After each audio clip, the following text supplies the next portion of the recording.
Hello दोस्तों, पिछले भाग में हमने विभाज्यता का नियम सीखा था। आज हम उन नियमों से संबंधित कुछ प्रश्नों को देखेंगे। तो चलिए शुरू करते हैं। चलिए दोस्तों, आज हम शुरू करते हैं। पहला कार्य है कि दो के विभाज्यता का नियम का प्रयोग करके बताएं कि कौन सी संख्या दो से विभाज्य है। इसमें हमें दो के विभाज्यता का नियम लगाकर बताना है कि क्या जो ये संख्याएं दी गई है वो दो से विभाज्य है या नहीं। तो पहला क्वेश्चन है 18। तो हम लिखेंगे क्या, इसका इकाई अंक 8 है।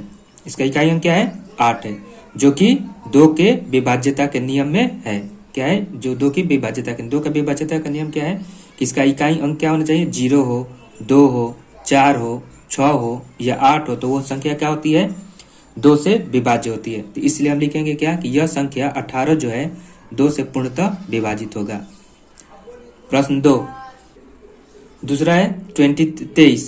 तो क्या लिखेंगे, इसका इकाई अंक क्या है, 3 है। इसका इकाई अंक क्या है, 3 है, जो कि दो के विभाज्यता के नियम में नहीं है।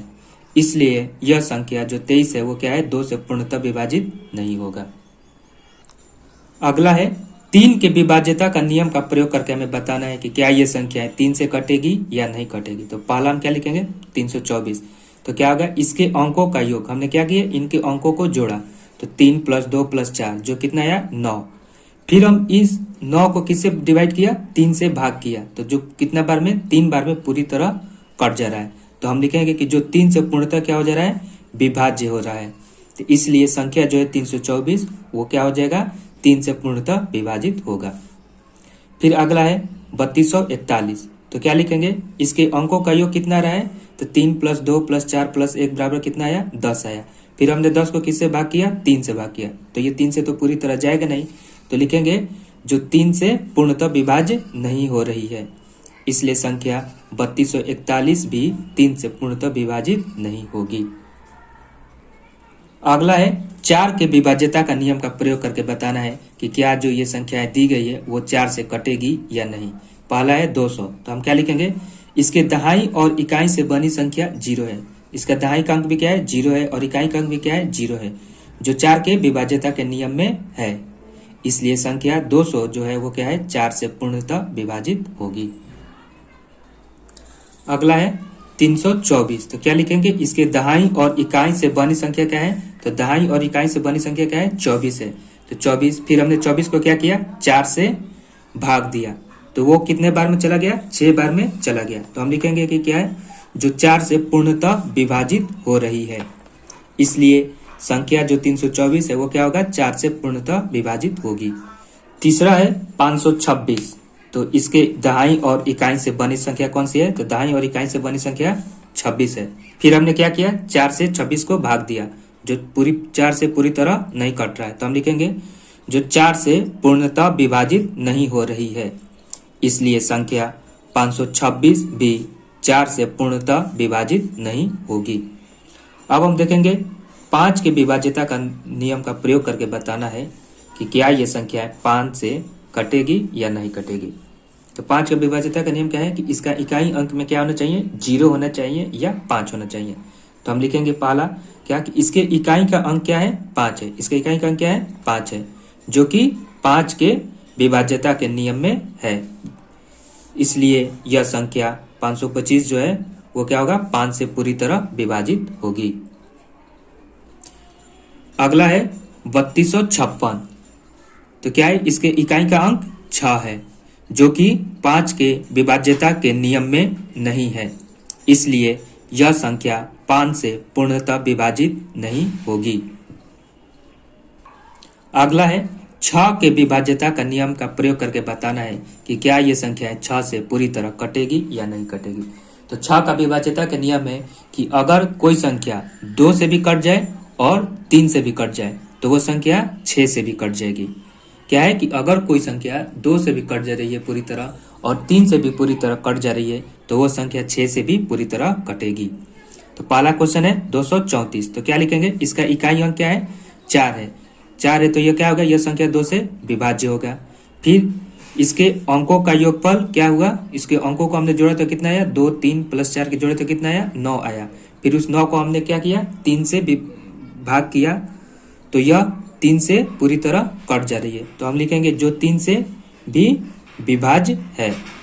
फिर चूंकि यह संख्या 2 और 3 दोनों से विभाज्य है, यह संख्या क्या हो रही है, 2 से भी विभाजित हो रही है और 3 से भी विभाजित हो रही है, इसलिए यह संख्या 6 से भी पूर्णतः विभाजित होगा। अगला है 2342।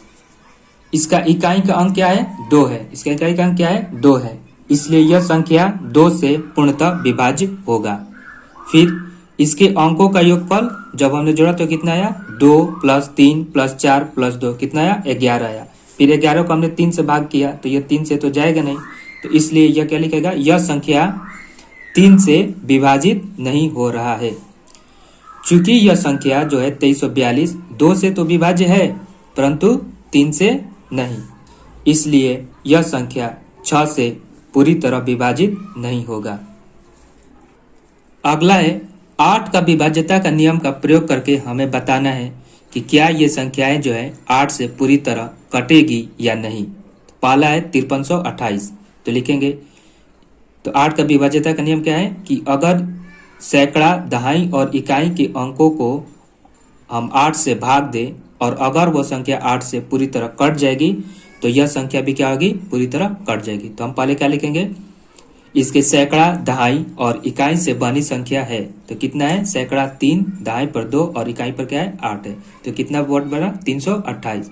फिर हमने क्या किया, इसे 8 से भाग किया तो जो कितना बार में चला गया, 41 बार में चला गया। तो हम लिखेंगे कि जो 8 से पूर्णतः विभाज्य है, इसलिए दी गई संख्या भी 8 से पूर्णतः विभाजित होगी। दूसरा है 32000, तो क्या लिखेंगे, इसके सैकड़ा, दहाई और इकाई से बनी संख्या क्या है, 0 है। इसका सैकड़ा पर भी क्या है 0, दहाई पर भी 0 और इकाई पर भी 0 है, जो क्या है 8 के विभाज्यता के नियम में है। इसलिए दी गई संख्या जो है 32000 वो क्या होगा, 8 से पूर्णतः विभाजित होगी। अगला है 3245। इसमें क्या करा है कि इसके सैकड़ा, दहाई और इकाई से बनी संख्या 245 है। फिर हमने 245 को 8 से भाग किया तो यह पूरी तरह नहीं कटेगी, तो लिखेंगे जो 8 से पूर्णतः विभाजित नहीं हो रही है, इसलिए संख्या 3245 भी 8 से पूर्णतः विभाजित नहीं होगी। अब है 9 के विभाज्यता का नियम से हमें बताना है कि क्या ये संख्याएं 9 से पूरी तरह कटेगी या नहीं।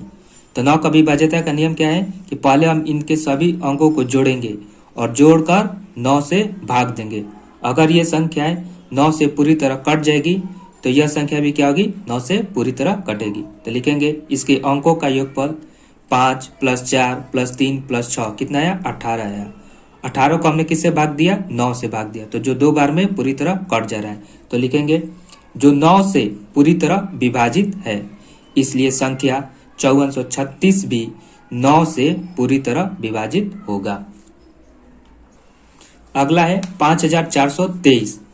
इसके अंकों का योगफल 5 + 4 + 2 + 3 कितना आया, 14 आया।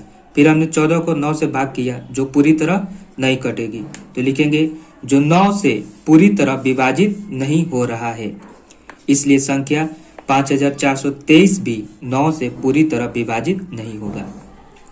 अब हम देखेंगे 10 के विभाज्यता का नियम से कि क्या ये संख्या 10 से कटेगी या नहीं। तो पहला क्या लिखेंगे, इसका 10 का विभाज्यता का नियम क्या है, जिसका इकाई अंक क्या होना चाहिए, 0। जिस संख्या का इकाई अंक 0 हो वह संख्या क्या होगी, 10 से पूरी तरह विभाजित होगी। तो लिखेंगे इसका इकाई का अंक 0 है, इसलिए यह संख्या 1000 जो है वो क्या होगी, 10 से पूर्णतः विभाजित होगी। अगला है 11 के विभाज्यता का नियम से हमें बताना है कि क्या ये संख्याएं 11 से पूरी तरह विभाजित होगी या नहीं।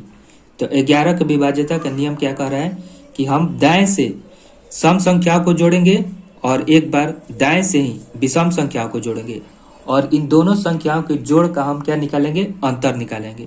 अगर ये संख्याएं का अंतर 0 आ जाए या 11 का मल्टीपल या गुणज में आए तो वो संख्या क्या होगी, 11 से पूर्णतः विभाजित होगी।